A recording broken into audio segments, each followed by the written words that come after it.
Assalamualaikum warahmatullahi wabarakatuh.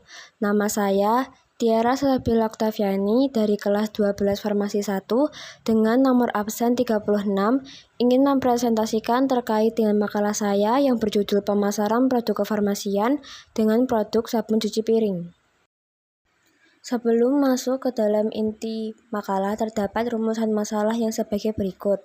Pertama, apa definisi sabun cuci piring? Kedua, bagaimana konsep pemasaran sabun cuci piring? Ketiga, bagaimana strategi pemasaran sabun cuci piring?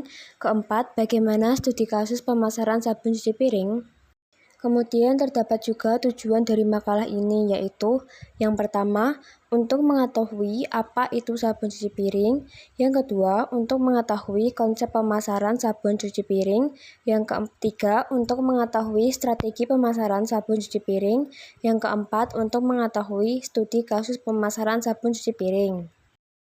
Sabun cuci piring memiliki banyak manfaat, di antaranya yaitu membersihkan peralatan makan dan memasak, membersihkan noda pada pakaian, terutama kain keras seperti denim atau katun, membersihkan noda busa di kamar mandi, mengepel lantai, membersihkan berbagai permukaan seperti meja, kaca, dan kusen jendela, membersihkan berbagai peralatan rumah, membersihkan lumut yang menempel pada lantai kamar mandi, melumasi engsel pintu yang berderit, membasmi gulma. Nah, apa itu sabun cuci piring? Sabun cuci piring merupakan bahan pencuci yang digunakan untuk membersihkan peralatan makan seperti piring, gelas, sendok, garpu, pisau, dan peralatan dapur. Berdasarkan penampakan fisiknya, pencuci piring dapat dibagi menjadi 3 jenis. Yang pertama adalah pencuci piring berbentuk bubuk atau serbuk. Yang kedua, bentuk pasta, dan yang ketiga berbentuk cairan. Nah, untuk membuat sabun cuci piring, memerlukan alat dan bahan sebagai berikut. Alat yang diperlukan yaitu ember atau baskom, pengaduk atau mixer, ember untuk air, saringan, botol sabun dan tutup botol, stiker, dan corong. Untuk bahannya yaitu Texafon 600 gram, sodium sulfat 250 gram, etnanafor 1,5 gram, citric acid 3 gram, LABS 25 cc, LAS 30 gram, CABP betain sebanyak 200 cc, emal powder 50 gram, pewarna 1 botol, dan parfum 10 cc. Kemudian langkah-langkah membuat sabun cuci piring yaitu: pertama, masukkan Texafon sebanyak 600 gram ditambah dengan sodium sulfat sebanyak 250 gram dalam ember, lalu diaduk sampai rata dan kelihatan memutih. Lalu masukkan air sedikit demi sedikit sambil diaduk rata sebanyak kurang lebih 4-5 liter terlebih dahulu. Kemudian masukkan etnanafor sebanyak 1,5 gram ditambah dengan sedikit air untuk melarutkan dan aduk sampai rata, lalu masukkan ke dalam ember lalu diaduk sampai rata. Lalu masukkan citric acid sebanyak 3 gram ditambah dengan sedikit air lalu aduk sampai larut, kemudian masukkan ke ember sambil diaduk. Kemudian, masukkan LABS sebanyak 25 cc ke ember sedikit demi sedikit sambil diaduk sampai rata. Masukkan LAS sebanyak 30 gram dengan ditambah air sebanyak 30 cc. LAS ditambah dengan air itu fungsinya untuk mengencerkan. Lalu, masukkan ke ember sedikit demi sedikit sambil diaduk rata. Masukkan CABP betain sebanyak 200 cc sedikit demi sedikit sambil diaduk rata sampai ke langkah nomor 5. Kemudian ambil emal powder sebanyak 50 gram, lalu masukkan air secukupnya sedikit demi sedikit sambil diaduk untuk melarutkannya dan aduk sampai benar-benar larut. Setelah itu masukkan sedikit demi sedikit, masukkan ke ember sambil diaduk rata. Jika sekiranya semua bahan sudah tercampur rata, kemudian tambahkan pewarna secukupnya, lalu aduk sampai rata. Nah, untuk wangi-wangian, tambahkan bibit parfum dengan cara sebagai berikut.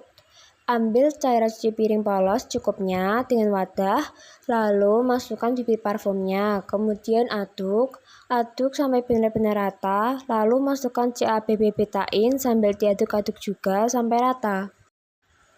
Nah, langkah terakhirnya yaitu menambahkan air sedikit demi sedikit sampai dengan cukup 6 liter sambil diaduk-aduk sampai benar-benar rata. Kemudian, Setelah sabun sudah jadi, ember yang berisi sabun ditutup dan didiamkan semalaman. Kemudian, setelah didiamkan semalaman, sabun siap dikemas dan digunakan. Kemudian, bagaimana sih strategi pemasaran sabun cuci piring? Strategi pemasarannya yaitu menggunakan media offline seperti menawarkan dengan berkeliling dan media sosial online seperti WhatsApp, Instagram, TikTok, dan lain sebagainya. Lalu, bagaimana konsep pemasaran dari sabun cuci piring?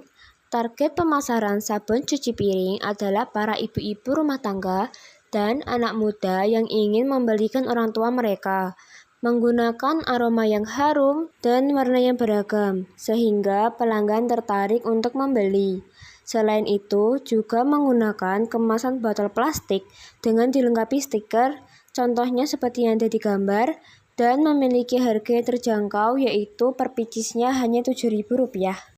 Nah, studi kasus dari makalah ini yaitu dari 3 jenis sabun cuci piring, banyak orang lebih memilih sabun cuci piring cair ketimbang yang serbuk dan krim karena kecepatan larut sabun dalam air, dan selain itu pula disebabkan aroma sabun krim dan serbuk baunya lebih menempel pada peralatan dapur serta kurang lembut di tangan dan kadang di beberapa orang di kulit terasa panas. Kesimpulan dari makalah saya yaitu, yang pertama, sabun cuci piring merupakan bahan pencuci yang digunakan untuk membersihkan peralatan makan seperti piring, gelas, sendok, garpu, pisau, dan peralatan dapur. Berdasarkan penampakan fisiknya, pencuci piring dapat dibagi menjadi 3 jenis. Yang pertama ialah pencuci piring berbentuk bubuk atau serbuk, yang kedua berbentuk pasta, yang ketiga berbentuk cairan. Yang kedua yaitu konsep pemasaran dengan menggunakan kemasan yang menarik dan harga yang terjangkau sehingga akan menarik banyak pelanggan. Kemudian yang ketiga yaitu strategi pemasaran menggunakan media offline seperti menawarkan dengan berkeliling dan media sosial online seperti WhatsApp dan Instagram. Yang keempat yaitu studi kasus mencakup banyaknya orang yang memilih sabun cuci piring cair daripada sabun cuci piring serbuk dan krim.